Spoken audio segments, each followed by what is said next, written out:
जेके क़ौमूं ऐं बिरादरियूं पंहिंजनि वॾनि ऐं मुअसरनि खे यादि कनि थियूं या संदनि इज़त ऐं एहतराम कनि थियूं, उहे सदाईं सोभारियूं हूंदियूं आहिनि। इहा ॻाल्हि मंगसी इत्तेहाद जे अॻुवाण अख्तर अली मंगसी संदसि रिहाइशगाह मंगसी हाउस ते पंहिंजे बिरादरीअ जी घुरायल कचहरीअ में ॻाल्हाईंदे चई।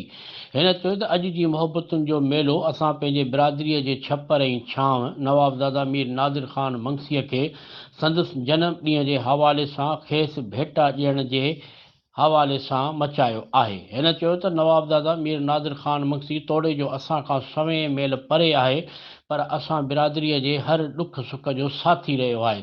संदसि पारां मिलियल मोहबतुनि जे एवज़ खेनि यादि करण खे पंहिंजो इख़लाक़ी फ़र्ज़ु सम्झियो आहे।